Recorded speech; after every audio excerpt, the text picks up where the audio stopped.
Welcome to another deep dive. We're going to be exploring the signs of spiritual progress. We got this really insightful online text as our source for this one. And it's all about self-improvement and spiritual growth. And, one of the things that really jumped out at me from the get-go was that a lot of times we think about spiritual progress as these big, huge, life-altering, events and stuff. But actually, it's often these really subtle inner shifts that might not be so obvious on the surface. Yeah, I thought it was really interesting how the text talked about how, like, your sense of self-worth, Mm. as you progress spiritually, you might find that it becomes less dependent on external things like your achievements or your possessions. Oh, yeah. It's like there's this inner foundation that strengthens, and you discover this deeper sense of freedom that comes from within. I can relate to that for sure. I Hey. used to think progress meant constantly like striving for something more, Yeah. always reaching for the next big thing. But this text is suggesting that it's about recognizing the fullness that's already present within us. Exactly. And I think it's often in those quiet moments of introspection that you start to notice these really subtle shifts that are happening within. One of the first signs they highlight is this increasing sense of inner peace. And I think it's important to clarify here that they're not talking about a life devoid of, you know, negative emotions, Oh, because sure. that's just not realistic. Yeah, it's not about becoming some sort of emotionless being. No, not at all. It's more about like how you react to those inevitable ups and downs that life throws at you. Yeah, wouldn't you say? Absolutely. They give this great example in the text. Imagine a minor annoyance like, waiting in a long line at the grocery store or getting stuck in traffic and it completely ruining your day. How would you have reacted to that a year ago? How would you react to it now? Yeah, that's a really good point. I think I used to let those little things get to me a lot more than I do now. It's like I've developed a kind of thicker skin or something, Yeah. more like an inner resilience. Right. Yeah. And ability to observe those emotions without letting them completely dictate, your mood for the entire day. Solely. You start to realize that negative emotions are just a part of being human, it's natural. But you don't have to get swept away by them. You can learn to create this space between your awareness and your emotional reaction. So it's not about suppressing emotions, but more about becoming more mindful of them. Exactly. It's about cultivating this observer within you, that part of you that can just witness your thoughts and feelings without judgment or getting attached. I like that, the observer within. Now, you mentioned shifts in perspective. Another key sign they talk about in the text is this growing sense of compassion. And they make it clear that it's not just about being kind to the people you love, but it's about extending that circle outward to include, well, pretty much everyone and everything. Yeah, and what I found fascinating was how they connect this expanding circle of compassion to the development of this deeper understanding of interconnectedness. Right. It's realizing we are not separate, we're not isolated, we're all part of this intricate web of life. Right. And they make it clear that this is not just some abstract philosophical concept. This shift in perspective can have a real impact on your choices and your actions. Absolutely. They give the example of somebody who starts making more environmentally conscious choices, Yeah. not out of guilt or feeling of obligation, but out of genuine care and concern for the planet. Oh, yeah. It's like Yeah. that compassion extends beyond personal relationships and influences how you relate to the world around you. Yeah, I can see that. It's not just about doing the right thing, but feeling a deeper connection to everything and wanting to make choices that reflect that. Exactly. And it's remarkable how, as your compassion deepens, it goes beyond just being nice or not wanting to cause harm. You start to actively want to understand and maybe even alleviate the suffering of others, even those who might challenge you or disagree with you. That's where it gets really interesting because it requires a willingness to look beyond your own limited perspective and embrace a more expansive view of humanity. Right. It's about recognizing that everyone, regardless of their beliefs or actions, is on their own unique journey. And that can lead to a huge shift in how you approach conflict and how you relate to other people. For sure. Yeah. Now, I'm curious about this next one they talk about, decreased attachment. Now, it's important to be clear here. They're not saying you have to live a life of, asceticism or deprivation. No, no, not at all. It's not about getting rid of everything you own or denying yourself pleasure. Right. It's more about recognizing that lasting fulfillment doesn't come from clinging to external things, whether it's possessions or status or even certain outcomes. So it's about shifting your focus from the external to the internal. Exactly. They give this really relatable example in the text. Think about how important it is to you to have the newest phone, the latest tech gadgets. Has that changed for you at all? I have to admit, I used to be all about having the latest and greatest, but I have noticed a shift in my priorities. I'm more interested in experiences and relationships and personal growth these days. Right. Yeah. It's like I realized that stuff doesn't really fulfill that deeper longing for meaning and connection. And that's a perfect example of how decreased attachment can manifest. It's not about denying yourself nice things. It's about understanding where true fulfillment comes from. Right. Recognizing that your worth is not tied to what you own or what you achieve. Yeah, like you develop a sense of inner security that doesn't depend on external validation or material things. Exactly. And the shift can lead to a greater sense of contentment and gratitude for what you already have. As you're talking about this, I'm realizing all of these signs seem to be interconnected in some way, right? Like they're all pointing towards a deeper understanding of ourselves and our place in the world. That's a really great observation. And as we continue to explore these signs, you'll see even more how they all weave together to paint this bigger picture of what spiritual progress actually looks like. Well, I'm excited to dive even deeper into this because there's so much to unpack here. There is a lot, and it's really amazing to consider that these aren't just theoretical concepts. Hmm. They have the potential to transform your actual experience in profound ways. Okay, so this next sign I'm really curious about. Living in the present moment. I feel like I hear about this all the time, hmm but it's way easier said than done. Totally. Our minds just love to jump around Yeah. between the past and the future, Okay. you know, replaying old memories or planning for what's next or worrying about potential problems. But the text really emphasizes that you can only find true fulfillment in the present moment. Yeah, it's like that saying, yesterday's history, tomorrow's a mystery, but today is a gift. Yeah. That's why it's called the present. But how do we actually do that? How do we live in the present? Well, they suggest starting small, just bringing your full attention to these everyday moments, the kind of things we usually rush through or don't even think about. Like, they give the example of really savoring a meal without any distractions, paying attention to the taste and the texture and the aroma of the food instead of, scrolling through your phone or thinking about your to-do list. Oh, that is so true. I am so guilty of that. Multitasking during meals, trying to get stuff done while I eat. But when I actually slow down and pay attention, it's a completely different experience. Right. And another example is truly listening to a friend when they're talking to you. Okay. Without planning out your response in your head or thinking about what you're going to say next, it's about giving them your full attention, being totally present in that moment of connection. That is a challenge, I think, for a lot of us, Yeah. especially in our fast-paced, always connected culture. It is. But it makes sense when you think about it. When you're fully present, you can really connect with other people on such a deeper level. And it's not just about interacting with other people either. It's also about being present with our own thoughts and our own feelings. Yeah, okay. Noticing them without judgment, without resistance, just letting them be. So it's like that creating space for observation thing we were talking about before, but expanding it to include, well, all of our experiences. Exactly. And as you do this, you might start to notice that those moments of presence, they kind of start expanding and filling more of your life. Oh, wow. It's like you're training your mind to come back to the now, to this moment, instead of getting lost in all that mental chatter. Okay, so this next sign, gratitude. Now, I know it sounds pretty simple, but they make the point in the text that it's not just about saying thank you more often. It's about cultivating a much deeper appreciation for life itself, even when things are hard. Yeah, it's really interesting how the text frames gratitude as this transformative practice. It's Yeah. not just about feeling good, it's about shifting your whole outlook on life. It's not about pretending everything is perfect. No, not at all. It's about recognizing that even in the midst of all the challenges, there's still so much to be thankful for. Yeah. It's about finding those silver linings, those moments of beauty and joy, even when things feel tough. Like they give the example of finding gratitude during difficult times, like maybe going through a health challenge or losing a job. Right. It's not about minimizing the pain or pretending it's not there, but about looking for those glimmers of hope that keep you going. Yeah, it might be the support of loved ones or the kindness of a stranger or even just that simple realization that, hey, you're still here, you're still breathing, you can still experience life. Right. Yeah, exactly. It's like that quote, gratitude turns what we have into enough.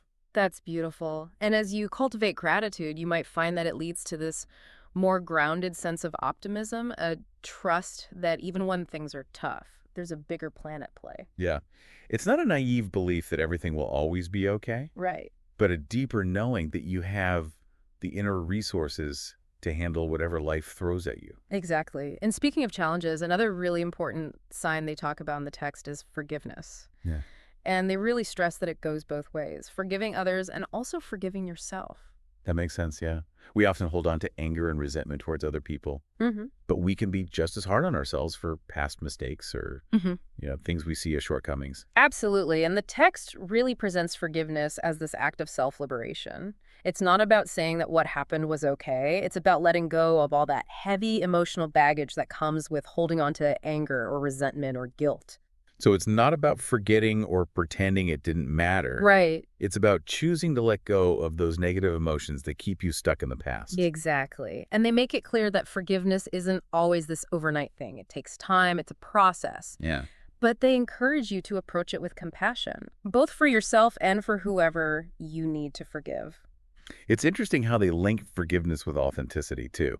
It's like when you let go of those old hurts and resentments, you free yourself up to be more, Yeah. genuine. That's a great point. And I think that's a perfect segue into talking about authenticity as another key sign of spiritual progress. It's about shedding those masks that we wear to try to please other people and finally embracing our true selves, even with all our I imperfections. think a lot of people struggle with that, especially these days with all the pressure to present a perfect image on social media and everywhere else. Definitely. But the text argues that you can only find true fulfillment and genuine connection when you come from a place of authenticity. Mhm.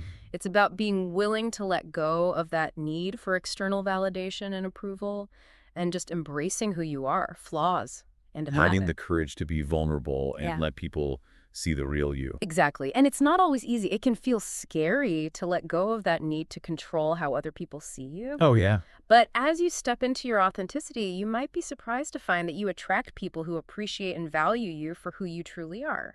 It's like that saying, be yourself, everyone else is already taken. Yeah, love that one. And I think that authenticity goes hand in hand with this next sign, taking personal responsibility for our lives. Absolutely. The text emphasizes that, recognizing that we create our reality through our thoughts, our words, and our actions. It's realizing we actually have the power to choose how we respond to challenges Mhm. and that we're not just victims of circumstance. Right.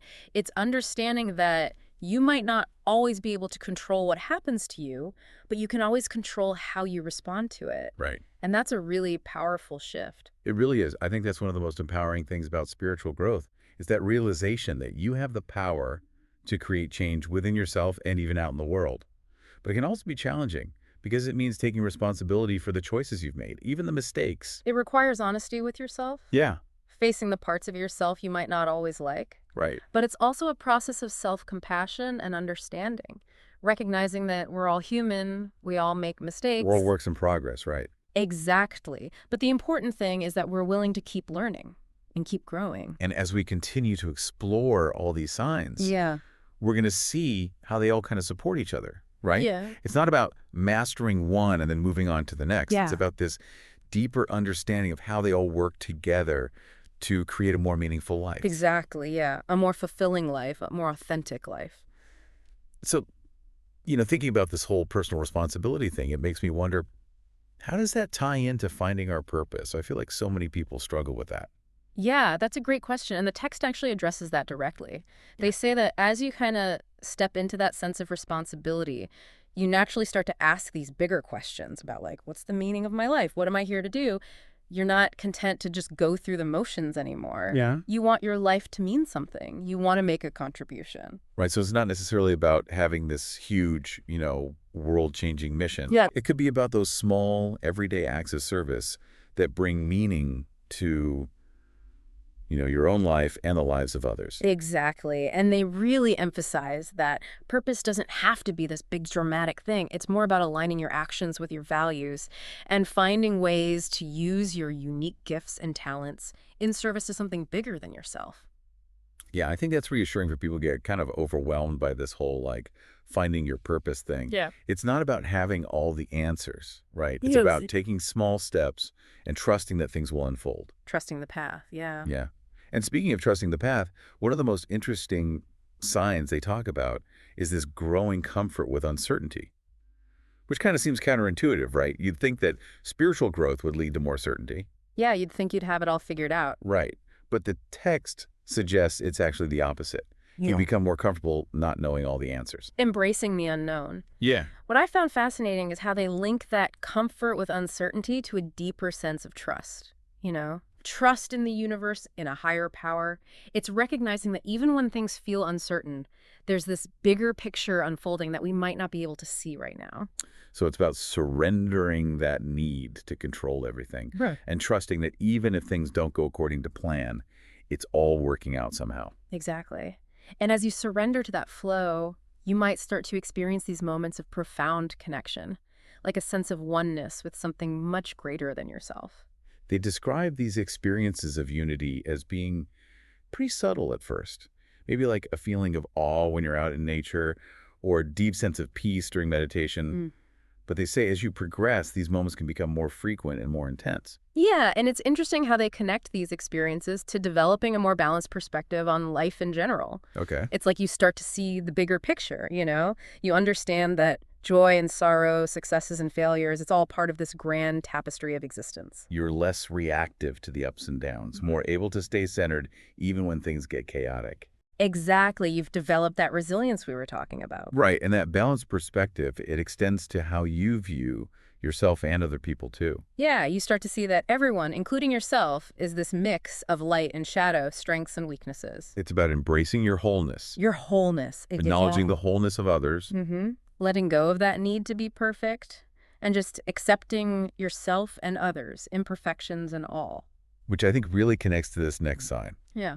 humility. Mhm. And it's not about putting yourself down, right? Right. It's about recognizing your place in the grand scheme of things. The text highlights that true humility comes from understanding that we're both significant, Yeah. and also a tiny, tiny part of something much greater. It's a paradox, isn't it? It is a paradox, but it makes sense somehow. Yeah. It's about recognizing that interconnectedness, understanding we're all part of this big, mysterious web of life. And they say this humility leads to a greater openness to learning, a willingness to let go of rigid beliefs, recognizing that you don't have all the answers and that wisdom can come from anywhere. So it's approaching life with that beginner's mind, always open to learning and growing. Always a student. Yeah. Now, something that always kind of fascinates me is synchronicities. Those meaningful coincidences that feel like little winks from the universe. Yeah, Do they talk about that in the text at all? they do. And they suggest that as you progress spiritually, you might start noticing more of these synchronicities popping up. Okay. It's like you're becoming more attuned to the subtle signs and messages that are always around you. Like you're seeing the magic in everyday life. Exactly, yeah. And they say these synchronicities can act as guidance, Oh, wow. confirmation that you're on the right track. Go ahead. Like the universe is nudging you in the right direction, letting you know you're not alone. But sometimes those synchronicities might point you towards needing to set some healthier boundaries, right? Which can be tough for people who are really focused on spiritual growth, I think. That's a great point. You might think spiritual growth is all about unconditional love and acceptance, Right. which it is, but it's also about honoring your own needs and limits. So it's not about being selfish.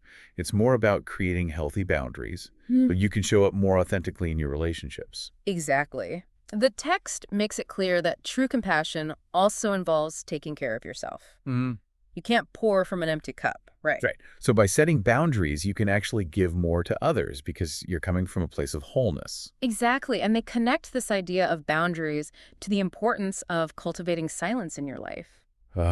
Silence. In a world that's so noisy and chaotic, finding those moments of quiet can feel almost revolutionary. It can, but the text really stresses how essential it is for spiritual growth. Yeah. It's in those quiet moments when you turn down the volume of the outside world that you can connect with your inner wisdom. That still small voice inside. Exactly.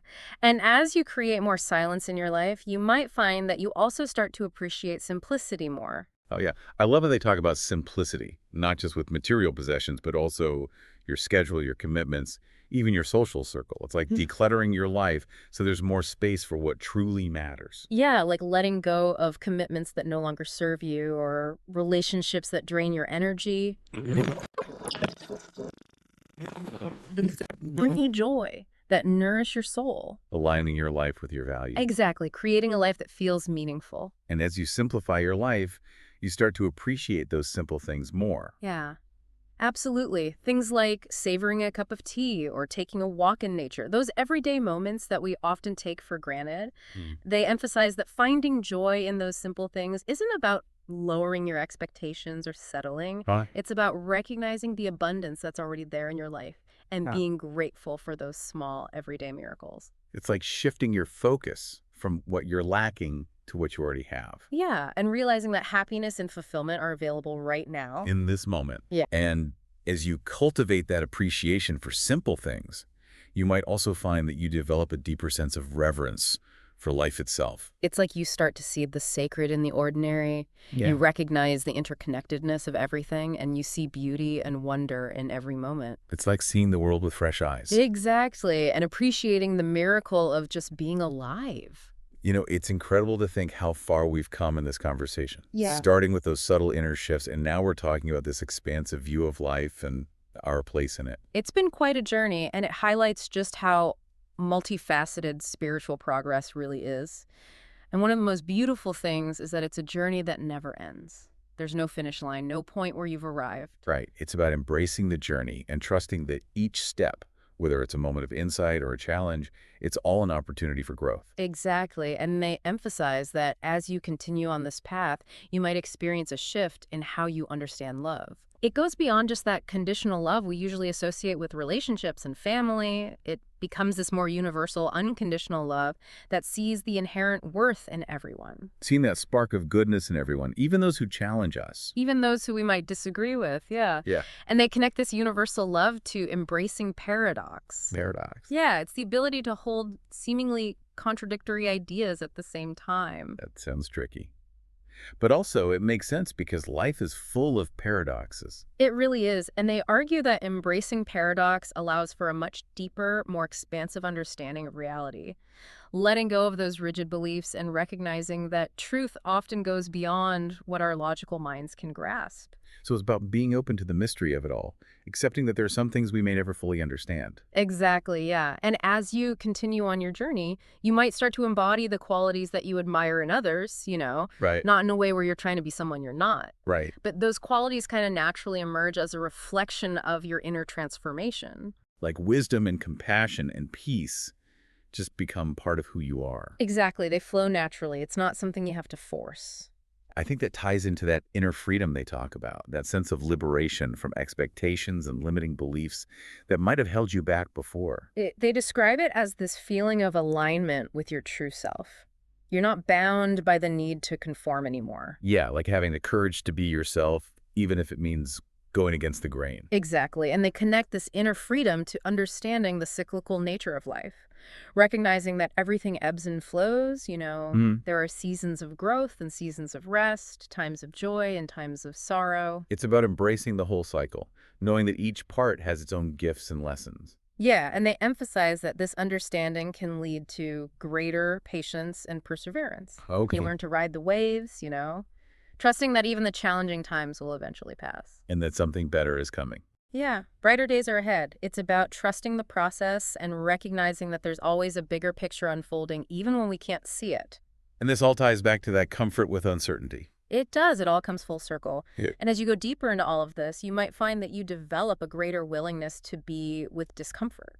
It's not that you're seeking out suffering, it's more like recognizing that those challenging emotions and situations, those are often the biggest opportunities for growth. Exactly. It's about leaning into those tough moments rather than trying to avoid them. Trusting that you can handle it. And they say this willingness to be with discomfort can lead to a much richer, more meaningful experience of life. It's about expanding your capacity to feel the full range of human emotions. Both the good and the bad. Exactly, recognizing that even the painful experiences can be sources of wisdom, resilience, and compassion. And as you grow in that capacity to be with discomfort, you might find that it leads to a more genuine desire to be of service to others. It's like your heart opens up and you feel this deeper connection to humanity as a whole. You want to make a difference. Yeah, and they point out that this desire to serve, it doesn't come from obligation or a sense of duty. It comes from a place of love and connection. It's realizing that we're all connected and that our actions impact everyone. Exactly. So it's about making choices that contribute to the well-being of all, even in small ways. And as you cultivate this desire to serve, you might start to see beauty in everything.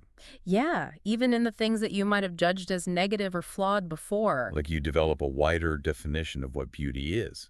Right. You start seeing it in unexpected places. Hmm. They talk about finding beauty in the cracks in the sidewalk or the wrinkles on an elder's face. It's about appreciating those imperfections, Yeah, seeing the beauty in the diversity of life. seeing the world through a lens of love and acceptance. And as you do that, you might experience these moments of profound gratitude even more. Gratitude for everything. Yeah, gratitude for the good things, but also just gratitude for the gift of life itself. It's like that deep knowing that you're lucky to be here. Yeah, to be on this journey with all its twists and turns. And I think that leads to a deeper trust in the unfolding of life. It does. It's about letting go of that need to control and just surrendering to the flow, trusting that even when things don't go as planned, there's wisdom and growth to be found in those experiences. It's about having faith, trusting that the universe has your back. Exactly, and that everything is happening for a reason, even if we don't understand it in the moment. And as you cultivate that trust,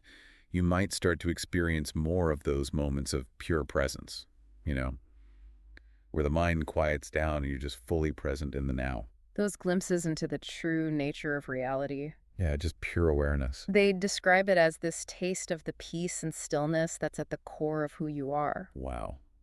It's amazing how all these signs, from those small shifts to these big experiences of connection, it's all interconnected.